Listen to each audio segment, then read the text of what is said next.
So first, let us start with complex numbers.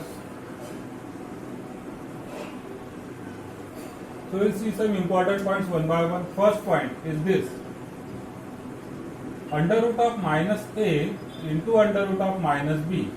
ठीक है, under root of minus a into under root of minus b is not equal to under root of minus a into minus b, which is also not equal to under root of ab.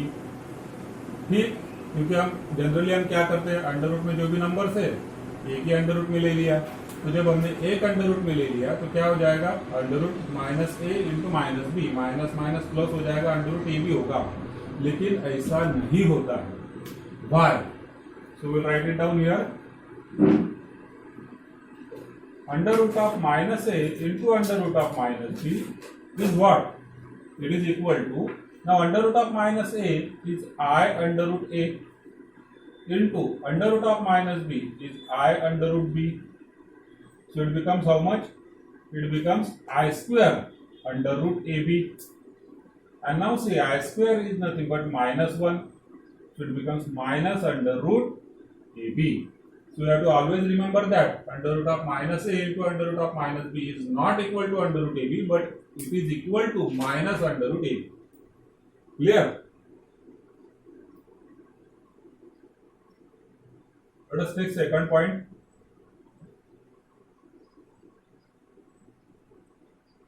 Under root of minus a into under root of minus b is equal to 0 if and only if. So that can also be written as IEEF. एक नया word है, आप ध्यान में रखिए, 12th में use होने वाला है लॉजिक में। ठीक है, मैथमेटिकल लॉजिक करके एक चैप्टर होता है जिसमें ये वर्ड यूज होगा, IEEF. So if means if and only if. So this is true, under root of minus a into under root of minus b is equal to, you can say under root a b if and only if either a is equal to 0 और b is equal to 0. तो दोनों में से अगर कोई एक 0 होता है तभी ये ट्रू होगा. It means what? फाइनली उसका आंसर 0 ही आना है. ठीक, so under root of minus a into under root of minus b is equal to under root ab if and only if either a is equal to 0 or b is equal to 0. Third point, I, ठीक है, that is imaginary unit, is neither 0 nor greater than 0 nor less than 0. ठीक है, I जो number है, it is completely imaginary, it's a imaginary number. So this number I is neither 0, it is nor greater than 0 nor less than 0. And as we know, any number raised to 0 is always 1. So similarly, I raised to 0 is also 1. ठीक है, I raised to 0 is equal to 1. Any number raised to 0 is 1. So on the same lines, you can say that I raised to 0, it is also 1. Next point, I raised to any power. I raised to any power is equal to either it is plus 1 or it is minus 1 or you can say it is I or you can say it is minus I. So I raised to any power. अब कोई भी power लीजिए, ठीक है, I raised to any power. Answer आपको इन चारों values में से मिलेगा. कौन से चार वैल्यूज है देखिए, 1 minus 1 I minus I.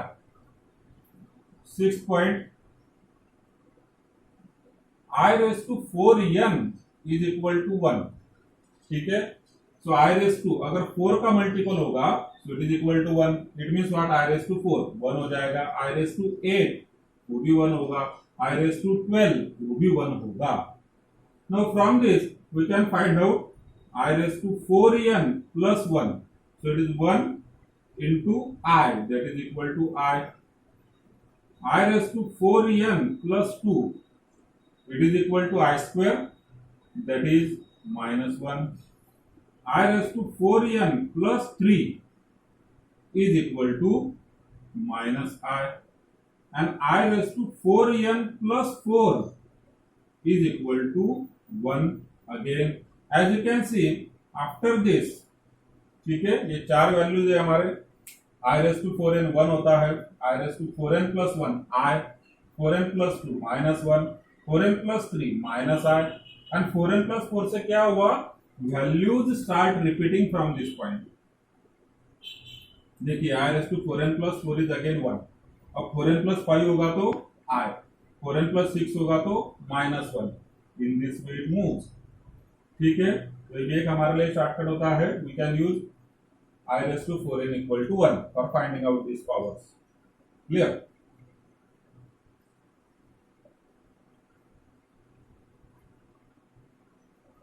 Now next property or next point. Point number 8. Order relation in complex number does not make any sense. Does not make any sense. ठीक है, कॉम्प्लेक्स नंबर्स में ऑर्डर रिलेशन नहीं होता है, मतलब less than greater then नहीं होता है. ठीक, सो this is point number 7. Order relation नहीं होता है कॉम्प्लेक्स नंबर में, मतलब that is a plus i be greater than c plus I D, और a plus i be less than c plus I D does not have any meaning.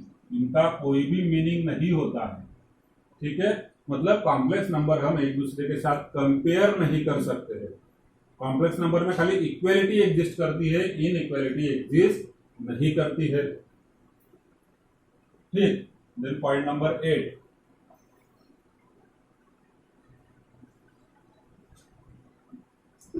i raised to n plus 1 plus i raised to n plus 2 plus i raised to n plus 3 plus i raised to n plus 4 is always equal to 0. ठीक, so this is another point. i raised to n plus 1 plus, मतलब i की कंज्यूकेटिव 4 powers, i की कंज्यूकेटिव 4 powers हमेशा उनकी सम अगर हम लेते हैं तो that sum is equal to 0. क्योंकि जो i की कंज्यूकेटिव 4 पावर्स होती है वो ये होते हैं 1, i, -1 and -i.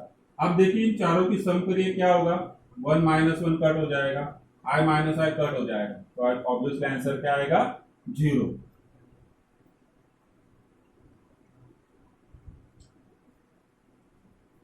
Next point. To obtain conjugate of any complex number, what we do, we have to replace i by -i. अगर हमें किसी भी कॉम्प्लेक्स नंबर का कॉन्जुगेट ढूंढना है तो हमें i को रिप्लेस करना होता है -i से. Clear? That is quite simple. Next point. Sum and product of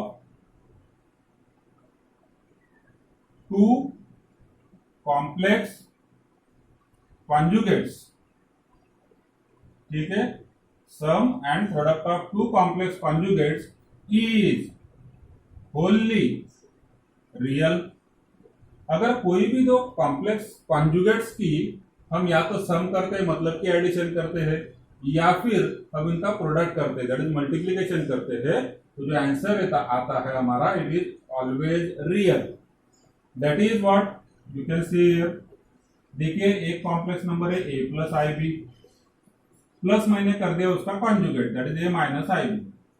तो आंसर क्या हो जाएगा, देखिए i b minus i b cut हो जाएगा, आंसर होगा हमारा a प्लस बी. ठीक, सिमिलरली अगर मैं a प्लस आई बी को मल्टीप्लाई करता हूं a माइनस आई बी से, मतलब मैंने क्या किया, product of complex conjugates, these are two complex conjugates, हमने इनका प्रोडक्ट लिया, मल्टीप्लिकेशन लिया, तो क्या हो जाएगा, this is in the form of a plus b a minus b, which comes out to be a square minus b square. But in case of complex numbers it comes out to be a square plus b square. क्योंकि जो second term होती है minus i square b square, so it becomes what plus b square.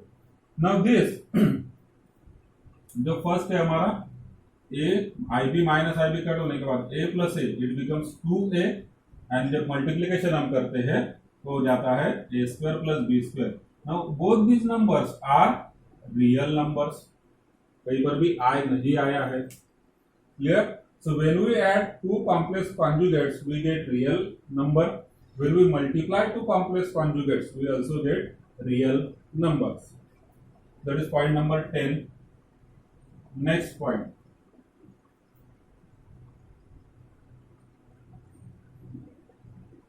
अब देखिए, just a moment.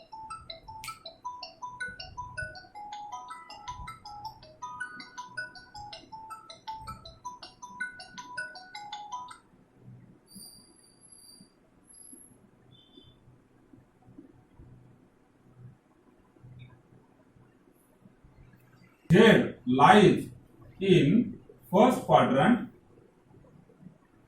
then Z bar, that is complex conjugate of Z, lies in fourth quadrant, and vice versa. And vice वर्सा मतलब अगर Z fourth quadrant में होगा तो Z बार first quadrant में होगा. तो Z और Z बार कहां पर होते हैं? फर्स्ट और फोर्थ में. जैसे यहां पर आप चेक करिए, एक्चुअली जब हम Z से Z बार निकालते हैं तो हम क्या करते हैं? We just interchange the sign of imaginary part. ठीक है, तो अगर आपका यहां पर Z होगा तो Z बार इधर हो जाएगा. ठीक है, this will be the same. Magnitude दोनों का सेम होता है. This is Z, this is Z bar. Clear? तो फर्स्ट और फोर्थ में पेयर होता है Z और Z बार का. सिमिलरली सेकंड और थर्ड में भी होता है Z और Z बार का पेयर. तो हम लिखते हैं point number 12, if Z lies in second quadrant then Z bar lies in third quadrant and vice versa. ठीक है, अगर Z आपका सेकंड क्वाड्रेंट में होगा तो Z बार थर्ड क्वाड्रेंट में होगा. या फिर मैं ये भी बोल सकता हूं कि अगर Z थर्ड क्वाड्रेंट में है तो Z बार दोनों का यहां पर सेम होता है. ठीक, तो Z बार आपका हो जाएगा सेकंड क्वाड्रेंट में, Z थर्ड में, Z बार सेकंड में. So we can find out quadrant of Z and Z bar in this way. Clear?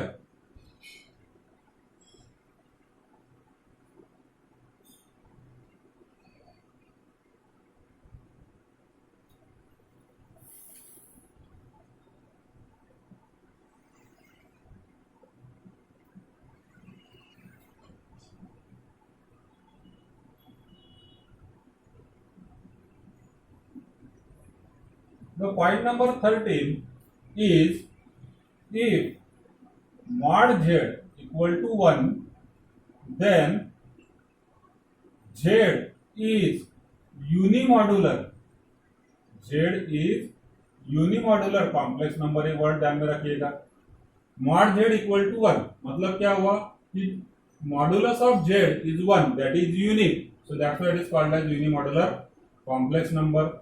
And you can also observe that here Z lies on a circle of radius 1 having center at 0 0. ठीक है, so this is the equation of a circle. Mod Z equal to 1. So mod Z equal to 1 होगा तो it means what? It is a unimodular complex number.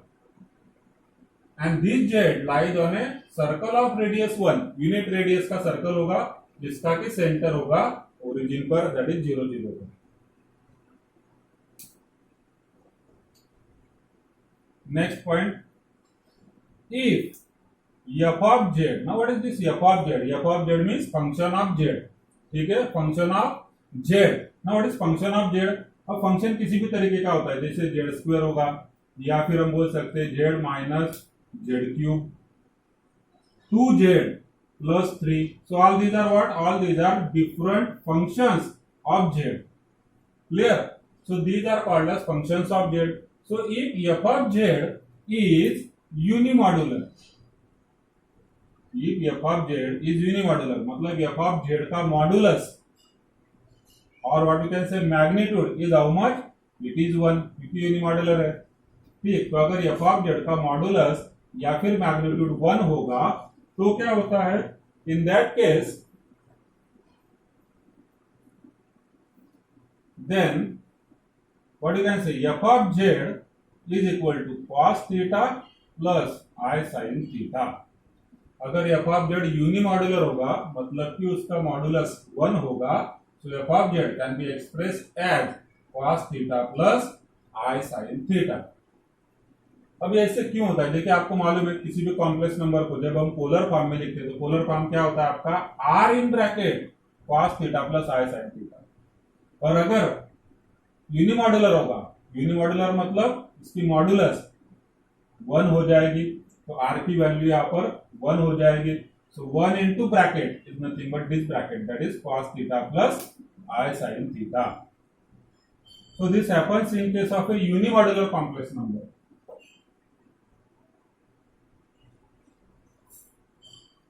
Point number 15. Z divided by Z bar. Z divided by Z bar is always, or you can say Z divided by mod Z लिखिए पहले. Z divided by mod Z is always unimodular.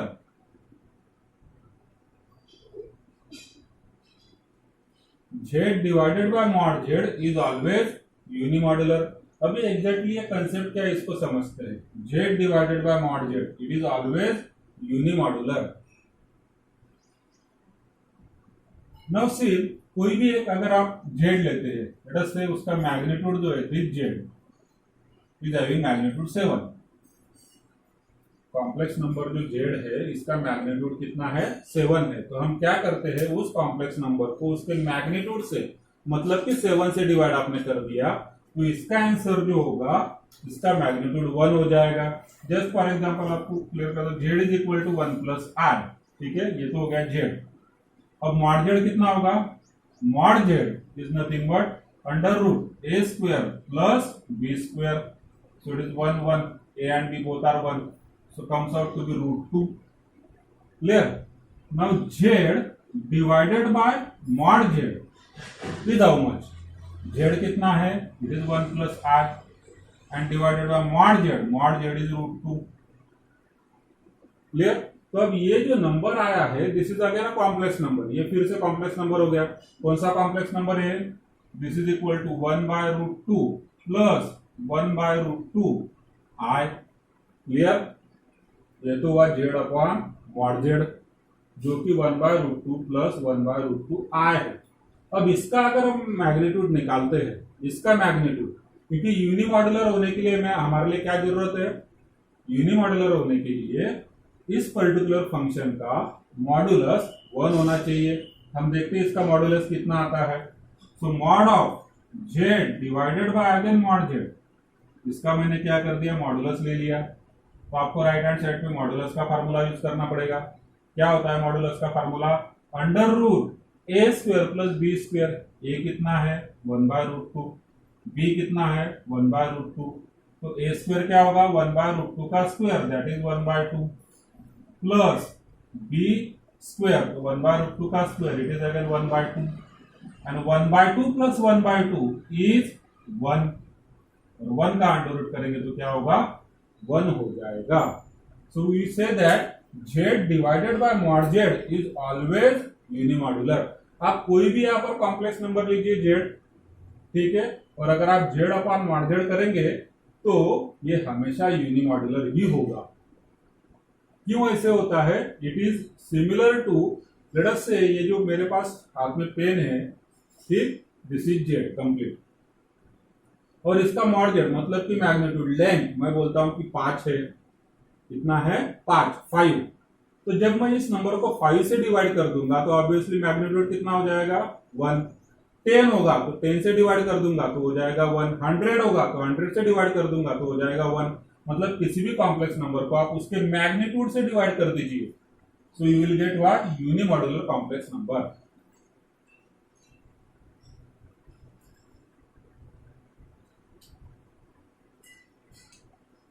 ठीक है, सो यहां पर लिख देता हूं,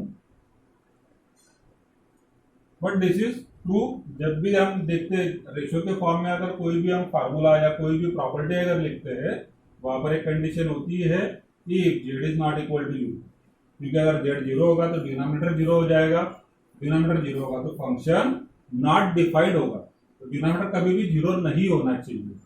clear? तो this is 15th property. Property number 16,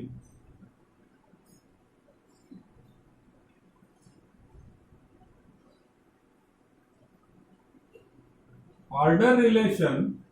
हमने पहले लिखा है, मैं फिर से लिख रहा हूं, order relation in complex numbers does not make any sense. ठीक है, कॉम्प्लेक्स नंबर्स में ऑर्डर रिलेशन मतलब कि inequality less than greater then नहीं होता है। That is Z1 greater than Z2 और Z1 less than Z2 has no meaning. इसका कुछ भी मीनिंग नहीं होता है। बट ये तो हमने पहले ही देखा, तो अब मैं नया क्या लिख रहा हूं यहां पर, but mod of Z1 and mod of Z2 can be compared। ठीक है, mod of Z1 and mod of Z2 can be compared as they are real values। ठीक है, आप mod of Z1 और mod of Z2 कंपेयर कर सकते हैं। क्यों? क्योंकि mod of Z1 का आंसर जो आता है it is real, mod of Z2 वो भी रियल होगा। और अगर दो रियल नंबर्स होंगे, लेट अस से mod of Z1 आपका आता है, जैसे हमने लास्ट क्वेश्चन सॉल्व किया तो उसमें 1 आ रहा था, तो mod of Z2 जो है अगर 5 होता है, ठीक है, mod of Z1 1 है, mod of Z2 5 है, so you can say that mod of Z1 is less than mod of Z2। हमेशा बोल सकते हैं, we can compare modulus of complex numbers but we cannot compare complex numbers itself. Clear है? अब comparison का मतलब क्या होता है, less than greater than. Clear? That is one point.